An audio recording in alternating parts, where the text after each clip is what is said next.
Hi all, welcome to my channel థాటిగ్గర్. మీ అందరికీ థాటిగ్గర్ ఛానల్కి స్వాగతం.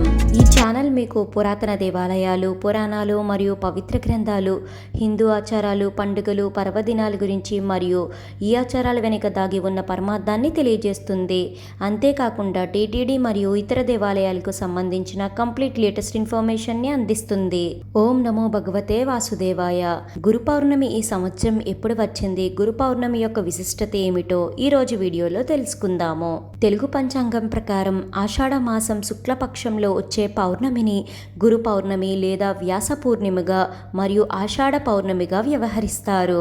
పురాణాల ప్రకారం మహాభారతాన్ని రచయించిన వ్యాధవ్యాసుడు ఆషాఢ పౌర్ణమి రోజునే జన్మించడం వలన గురు పూర్ణిమగా మరియు వ్యాస పూర్ణిమగా మనం జరుపుకుంటాము. వ్యాస మహర్షి 4 వేదాలను రచించి ఈ భూమిపై ఉన్న మనుషులందరికీ జ్ఞానాన్ని అందించడం వలన ఆయనను ఆది గురువుగా పూజిస్తారు. అంతేకాకుండా ఈ గురు పౌర్ణమి రోజునే దక్షిణామూర్తి మరియు దత్తాత్రేయ స్వామి, షిరిడి శ్రీ సాయిబాబా వారికి కూడా ప్రత్యేక పూజలను నిర్వహిస్తారు. ఈ పవిత్రమైన రోజున శ్రీ మహాలక్ష్మీదేవి, శ్రీ మహావిష్ణువుని ఆరాధిస్తారు. ఈ రోజునే మరికొంతమంది శ్రీ సత్యనారాయణ స్వామి వారి వ్రతాన్ని ఆచరిస్తారు. మరికొద్ది ప్రాంతాలలో శ్రీ రాఘవేంద్ర స్వామి వారిని కూడా ఆరాధిస్తారు.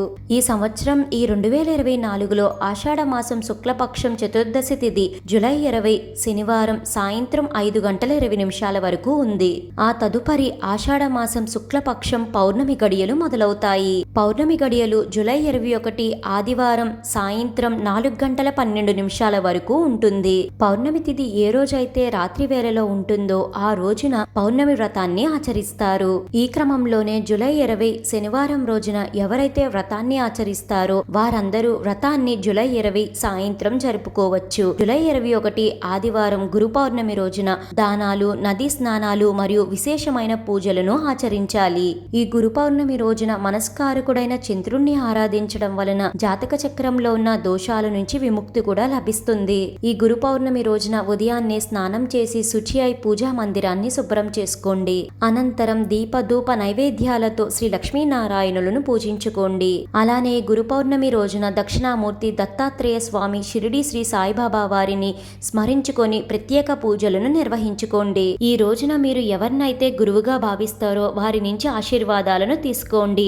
సకల శుభాలు చేకూరుతాయి. పసుపు రంగు గురువుకు సంకేతం కాబట్టి పూజలో వీలైనంత వరకు పసుపు రంగు పుష్పాలను, పసుపు రంగు పండ్లను నివేదించండి. ఈ రోజున గురుబలం కోసం శనగలను కూడా నివేదించండి. గురు పౌర్ణమి రోజు అన్నదానం చేస్తే అఖండ ఐశ్వర్యం ప్రాప్తిస్తుందని శాస్త్రవచనం. అంతేకాకుండా ఈ రోజున ఎవరైతే దానం చేస్తారో వారు శాశ్వత విష్ణు లోకం పొందుతారని సాక్షాత్ శ్రీ మహావిష్ణువే వరమిచ్చినట్లుగా చెప్తారు.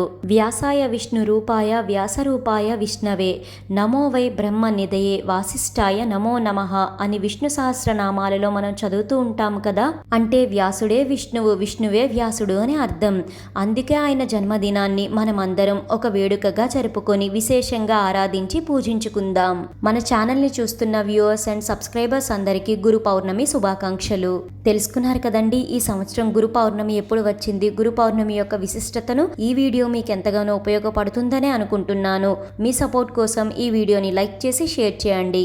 ఇలాంటి మరెన్నో వీడియోస్ కోసం థాటిగ్గర్ ఛానల్ని సబ్స్క్రైబ్ చేసి అక్కడ ఉన్న బెల్ ఐకాన్ని క్లిక్ చేయండి. ఓం నమో నారాయణాయ. Thank you for watching.